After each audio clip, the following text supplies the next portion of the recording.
আচ্ছা, এখানে আমাদের প্রথমে ট্রান্সফরমার লাগাবো, ট্রান্সফরমারের কানেকশন দিব। ট্রান্সফরমারের প্রথম মাথাটা যাবে হলো এই ব্রিজের এই প্রান্তে, আর সেকেন্ড মাথাটা যাবে এই প্রান্তে, আর এই প্রান্ত থেকে একটা গ্রাউন্ডে আসবে, আর এই প্রান্ত থেকে একটা যাবে হলো 1000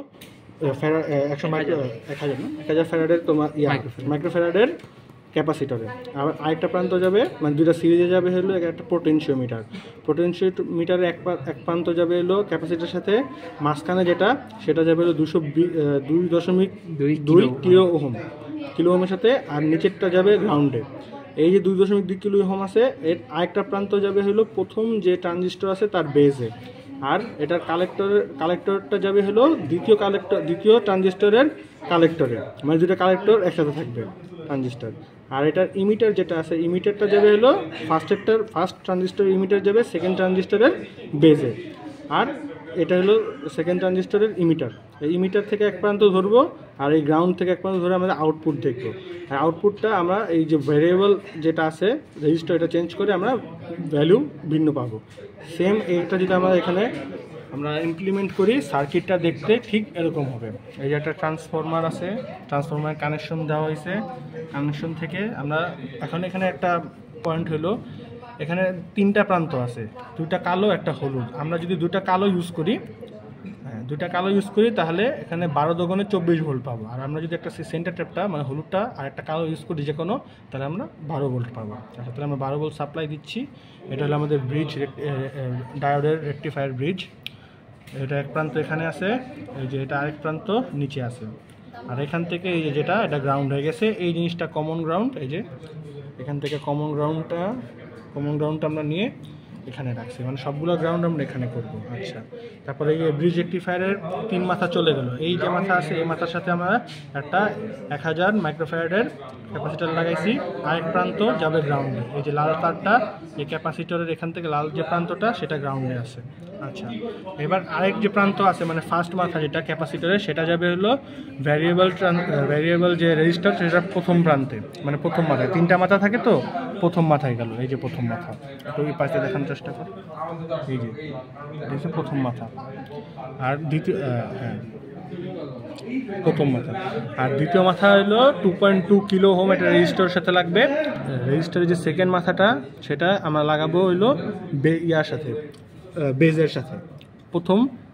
প্রথম যে আর কি ট্রানজিস্টর আছে তার বেজের সাথে। এই যে এই তারটা দিয়ে এটার উপরটা, এই ট্রানজিস্টরের উপরটা বেজ, মাঝখানে একটা কালেক্টর, নিচেরটা এমিটর।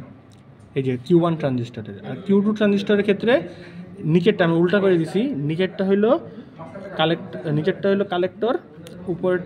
নিচেরটা হলো বেজ, মাঝখানেরটা হলো কালেক্টর, উপরেরটা হলো এমিটার।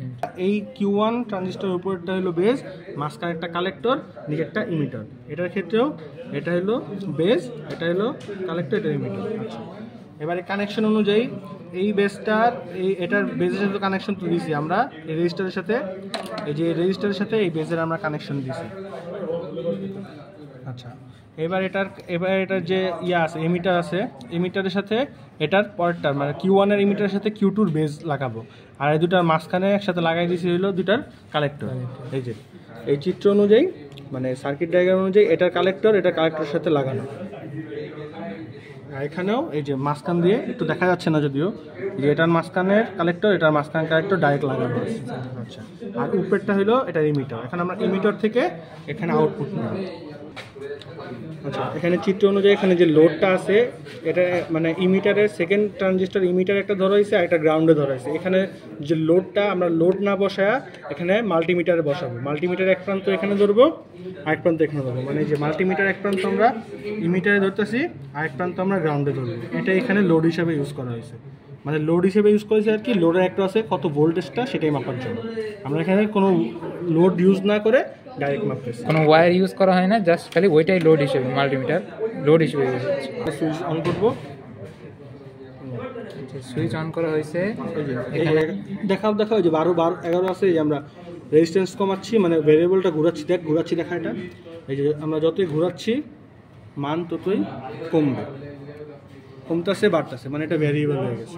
এটা ঘোরানোর সাথে সাথে এখানে ভোল্টেজের আউটপুটে মানের চেঞ্জ আসবে। এভাবেই আমরা আর কি ভ্যারিয়েবল ভোল্টেজটা পাইলাম। রিওস্টেটে 50 নেওয়ার চেষ্টা করতেছি। ওকে।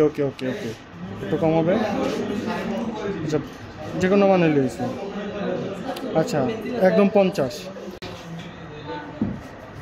আচ্ছা, 50 মাপার পরে আরবি এর ভ্যালু। আচ্ছা, এখন আমরা আরবি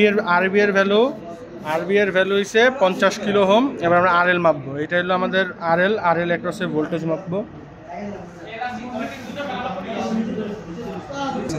আমাদের আসে হইলো তাহলে 7.14, ভিএল আসে 7.14। এবার আমরা কারেন্টটা মাপবো। কারেন্টটা এভাবে মাপতে হয়। আচ্ছা, কারেন্টটা আস্তে আস্তে হলো 0.25 মিলিঅ্যাম্পিয়ার। 0.25 মিলিঅ্যাম্পিয়ার।